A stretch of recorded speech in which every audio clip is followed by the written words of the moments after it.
Hello दोस्तों, कैसे हो आप सभी। आशा करता हूँ कि आप सभी बहुत ही अच्छे से होंगे। दोस्तों, आपने कभी ना कभी स्विफ्ट कोड का नाम ज़रूर सुना होगा।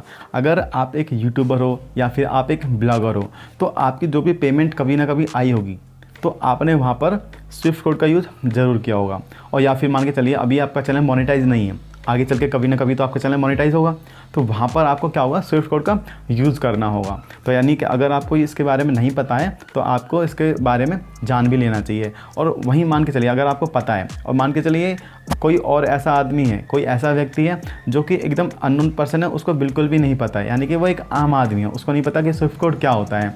तो अब उसको अगर ये जानकारी लेनी है तो वो क्या करे, इस वीडियो को पूरा अच्छे से देखें।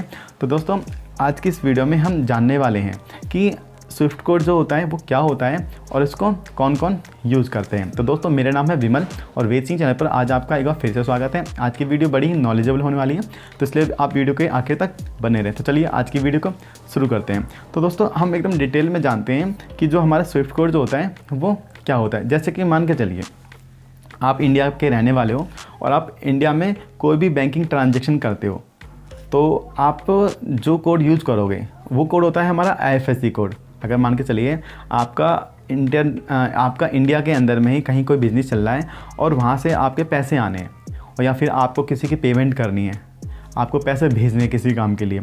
अगर आप इंडिया के अंदर में पैसे भेज रहे हो, आपके पैसे आ रहे हैं, तो ऐसी ट्रांजेक्शन के लिए आपको क्या करना होता है, IFSC कोड का यूज़ करना होता है।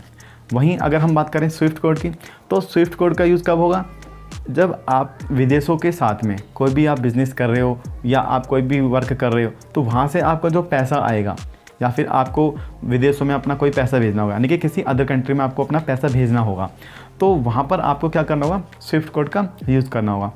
साफ साफ समझ में आ रहा है यहाँ पर आपको कि स्विफ्ट कोड और जो हमारा IFSC कोड है वो क्या होता है।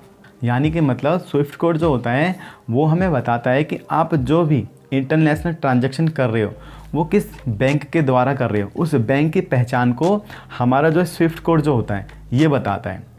ये आपको अब अच्छे से समझ में आ गया होगा कि स्विफ्ट कोड कहाँ पर यूज़ किया जाता है।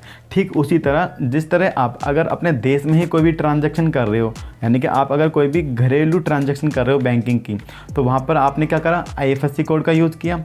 और वहीं अगर आप कोई भी अदर कंट्री के साथ में, कोई भी बाहरी देश के साथ में अगर आपकी कोई भी बैंकिंग ट्रांजैक्शन हो रही है तो वहाँ पर अगर आपको पैसा भेजना हो या आपको वहाँ से पैसा आना हो तो दोनों ही कंडीशन में आपको क्या करना होगा, स्विफ्ट कोड का यूज़ करना होगा। तो ये आपको अच्छे से समझ में आ गया होगा। बहुत से लोगों को क्या होता है, ये पता ही नहीं होता कि भाई जो स्विफ्ट कोड जो होता है और जो IFSC जो कोड होता है ये क्या होते हैं। बहुत से लोगों को तो लगता है कि भाई स्विफ्ट कोड और IFSC कोड दोनों ही सेम होते हैं, लेकिन ऐसा बिल्कुल भी नहीं है। स्विफ्ट कोड और IFSC कोड दोनों एकदम अलग होते हैं, दोनों एकदम डिफरेंट होते हैं।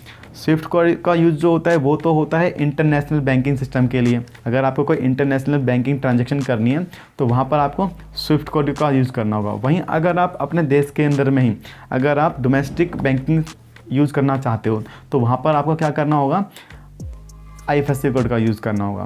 तो ये हो गया दोनों में डिफरेंट कि भाई दोनों को कैसे कैसे यूज़ किया जाता है। यानी कि आपका जो ये जो डाउट है IFSC कोड का और जो आपका हमारा स्विफ्ट कोड जो है, इन दोनों का आपका जो डाउट है वो तो अच्छे से क्लियर हो गया होगा।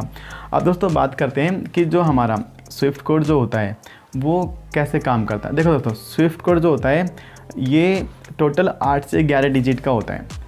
अब इन 8 से 11 डिजिट के अंदर में आपको वहाँ पर बताया होता है कि भाई आप जिस भी बैंक का यूज़ कर रहे हो वो बैंक कौन सा है।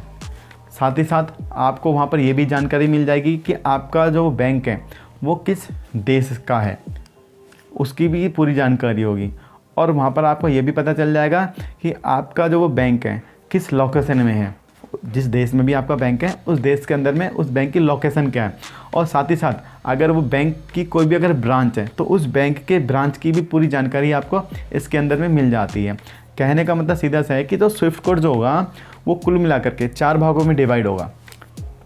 फर्स्ट जो कोड होता है वो होता है बैंक कोड। बैंक कोड का मतलब यानी कि जो वो बैंक जो है उसका क्या नाम है, यानी कि शुरुआत के जो उसके अंदर में 4 जो डिजिट होंगे वो आपको बताएंगे। 1 से लेकर के 4 जो डिजिट होंगे वो आपको बताते हैं कि भाई आपका जो वो बैंक है उसका क्या नाम है। 4 डिजिट हो गए।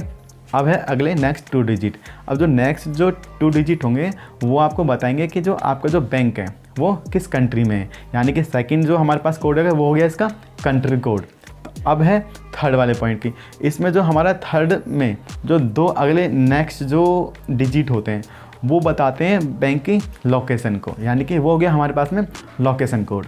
अब रह गया हमारा फोर्थ, बच के रह गया हमारे पास में टोटल 3 डिजिट। तो अब जो ये 3 डिजिट हैं ये बताते हैं हमारे पास में ब्रांच कोड के बारे में, यानी कि अगर वो बैंक की अगर कोई भी ब्रांच है तो उस बैंक की जो ब्रांच है उसका पूरा वहाँ पर आपको जानकारी देखने को मिल जाएगी। तो ये हो गया कुल मिलाकर के आपका जो स्विफ्ट कोड होता है उसकी पूरी जानकारी। तो दोस्तों अगर आप यूट्यूबर हो, अगर आप कोई ब्लॉगर हो, तो अगर आपका चैनल अभी तक अगर मोनेटाइज नहीं हुआ है तो आपको क्या करना होगा, जब आप अपना चैनल को मोनेटाइज करोगे तो आपको जो अपना एड्रेस जो होता है वो वेरीफाई करना होता है। तो जो एड्रेस जो वेरीफाई होता है वो आपका इसी स्विफ्ट कोड के जरिए होता है। आपको पोस्ट के जरिए आपका क्या होगा या मेल के जरिए आपके पास में आपका स्विफ्ट कोड आएगा और आपको उसको वेरीफाई करना होगा। जैसे वो वेरीफाई हो जाएगा तभी जा कर के आपका जो चैनल का जो एडसेंस जो होता है वो वेरीफाई हो जाता है। तो इस तरीके से फिर आपके पास में जो होता है पेमेंट वो आने लगती है। और दोस्तों अगर आपका बैंक आपको अगर IFSC कोड के बाद अगर आपको स्विफ्ट कोड नहीं देता है तो उसकी अगर आपको जानकारी लेनी हो तो आपको केवल एक वेबसाइट पर विजिट करना होगा www.ifscswiftcodes.com। यहाँ पर आपको क्या करना होगा, विजिट करना होगा और वहाँ पर जा कर के आप अपने बैंक का या फिर कोई भी जो ब्रांच है उसका आपको क्या जो स्विफ्ट कोड है वो आपको यहाँ पर पता चल जाएगा।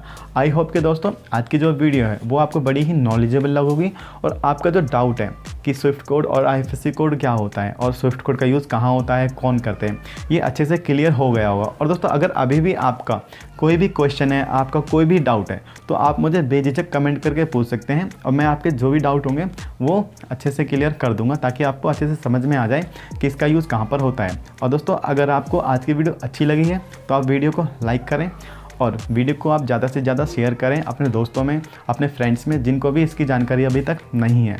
और दोस्तों अगर आप मेरे चैनल पर पहली बार आए हो तो आप चैनल को सब्सक्राइब करके बेल आइकन पर प्रेस करें और फिर ऑल पर प्रेस कर लें, जिससे कि मेरे आने वाले प्रत्येक वीडियो का नोटिफिकेशन आपको समय पर मिलता रहे। और दोस्तों अगर आप मुझसे मेरे फेसबुक और इंस्टाग्राम से अगर जुड़ना चाहते हो तो आप वीडियो के डिस्क्रिप्शन में जाएँ, वहाँ पर आपको मेरे फेसबुक और इंस्टाग्राम के लिंक्स मिल जाएंगे। वहाँ पर मैं आपको बहुत सारी टिप्स एंड ट्रिक्स के बारे में कई बार बताते रहता हूँ और भी जो मेरे फ़ोटोज़ वगैरह होते हैं, कोई अपडेट वगैरह होती है तो शॉर्ट वाली वो सारी मैं आपको इंस्टाग्राम में फेसबुक पर आपको बताता रहता हूँ। तो दोस्तों आपका मेरे इस चैनल पर रुकने के लिए, चैनल को सब्सक्राइब करने के लिए और वीडियो को पूरा देखने के लिए आपका बहुत बहुत धन्यवाद। मिलते हैं दोस्तों कल की वीडियो में, जब तक के लिए आप सभी का बहुत बहुत धन्यवाद। जय हिंद, वंदे मातरम।